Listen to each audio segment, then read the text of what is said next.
B honestly, যে যেভাবেই বলেন, আমরা অনেক সময় কথা বলি, তথ্য প্রমাণ হয়তো আমরা দিতে পারি না, কিন্তু সময়ের বিবর্তনে, পরিবর্তনে, ক্ষমতার পরিবর্তনে অনেক মনে করলেন মুখোশধারীর চেহারা সামনে চলে আসে। 5ই আগস্ট পরবর্তী বাংলাদেশে একটা ভিন্ন ধারার সুযোগ ছিল, একটা নতুন বাংলাদেশের আসলের সুযোগ ছিল।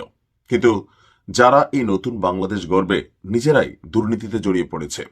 নির্লজ্জের মতন তাদের বিরুদ্ধে যখন নিউজ হয়েছে, তারা পদত্যাগ করেনি।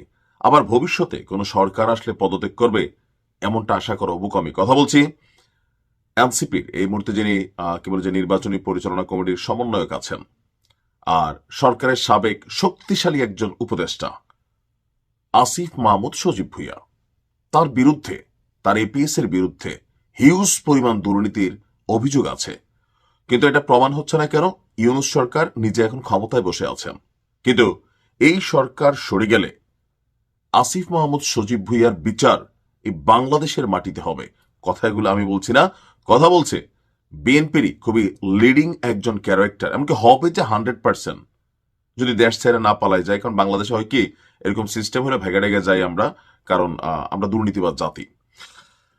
আসিফ মাহমুদ সজীব ভুঁইয়ার দুর্নীতির বিচারের দাবিতে হুঁশিয়ারি দিয়েছে ছাত্রদলের কেন্দ্রীয় কমিটির সাধারণ সম্পাদক নাসির উদ্দিন।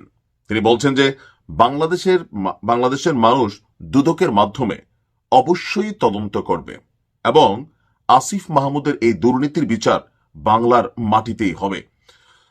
দুর্নীতিকে আসিফ মাহমুদ করছে, তার যে এপিএস ছিল, যারা শত কোটি টাকার দুর্নীতির অভিযোগ ছিল, দুদক এটার ইনভেস্টিগেশন এখনো কমপ্লিট করছে? করে নাই। কেন? ক্ষমতায় এরা হ্যালো কাজ করতেছে, ভয় পাচ্ছে ইউনূস সরকার কোন দিকে মুভমেন্ট করে।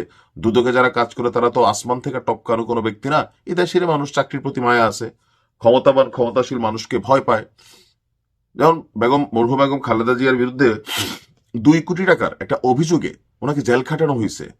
তো সেই ক্ষেত্রে আসিফ মাহমুদ সজীব ভুঁইয়া তো ধরেন নেতার র্যাঙ্কিং এ এখন গণলে কার মতন, একটা ছাত্র দলের বা ছাত্র শিবিরের লোকাল একজন নেতার মতনই তার অবস্থান। ক্ষমতায় থাকলে সবার হিসাব আলাদা। তো তার বিচার হবে না? অবশ্যই হবে। ইনভেস্টিগেশন হবে না? হবে।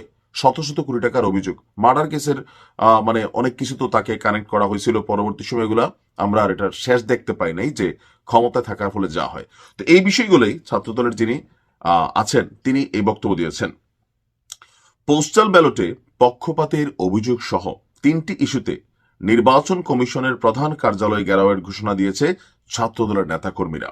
তারা বলছে দাবি আদায় না হওয়া পর্যন্ত এই কর্মসূচি চালিয়ে যাবেন।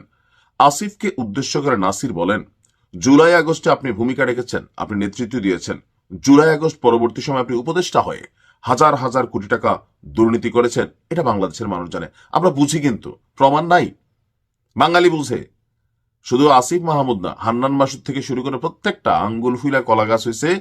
কারণ এগুলো তো চোখের সামনে, সার্জিস থেকে শুরু করে তাসনিম জারা এবং হাসনাত আব্দুল্লাহ, আমার কাছে এই 2টা ক্যারেক্টার তুলনামূলকভাবে পরিচ্ছন্ন মনে হয়। বলা হচ্ছে যে এখন পলিটিক্যাল পয়েন্ট অফ ভিউতে বিএনপিরই এক সময়ের মিত্র নির্বাচন কমিশনকে প্রশ্ন করে ছাত্রদলের ওই নেতা বলেন, আমরা যে নতুন বাংলাদেশের স্বপ্ন দেখছি, সেই নতুন বাংলাদেশের কখনোই জামাত শিবির রাজাকারকে ক্ষমতা আনার জন্য পোস্টাল ব্যালটের মাধ্যমে যে চেষ্টা, আমরা মেনে নেব না। জামায়াতের নামে কেন এই পোস্টাল ব্যালট পেপার, তার কোনো সদুত্তর দিতে পারেনি নির্বাচন কমিশন। ছাত্রদলের ইস্যু কি? 3টি ইস্যু। পোস্টাল ব্যালট সংক্রান্ত বিষয়ে নির্বাচন কমিশন পক্ষপাত দুষ্ট এবং প্রশ্নবিদ্ধ সিদ্ধান্ত নিয়েছে। নাম্বার 2, বিশেষ একটি রাজনৈতিক গোষ্ঠীর চাপের মুখে দায়িত্বশীল এবং যৌক্তিক সিদ্ধান্তের পরিবর্তে হঠকারী অদূরদর্শী সিদ্ধান্ত নিচ্ছে। নাম্বার 3, বিশেষ রাজনৈতিক দলের প্রত্যক্ষ প্রভাব এবং হস্তক্ষেপে শাহজালাল বিজ্ঞান এবং প্রযুক্তি বিশ্ববিদ্যালয়ে ছাত্র সংসদ নির্বাচনে যেটা হয়েছে সেটা আছে। এখন আলোচনার মূল বিষয়টা হচ্ছে যে বিএনপি ক্ষমতায় গেলে আসিফের বিচার হবে দুর্নীতির, অন্য কিছু না। জুলাই দায় মুক্তি হচ্ছে। আমরাও চাই যে এই দেশে যতক্ষণ মানে কে কত ভালো, ভাই চেয়ারে না বসলে তো বোঝা যাবে না। চেয়ারে তো বসতে হবে, তাই না? আমরা যা আশা করছিলাম নতুন বাংলাদেশে যে একটা সিস্টেম তৈরি হবে, তৈরি হয়েছে। কিভাবে 17 মাসে 100 কোটি টাকার মালিক হওয়া যায়, এই সিস্টেমটাই তৈরি হয়েছে। মানে একটা এমপি সাহেব, একটা এমপি সারা জীবন রাজনীতি করে 5 বছরে ভাই 50 কোটি টাকার মালিক হইতে পারে না, কিন্তু কষ্টকর, বুঝছেন?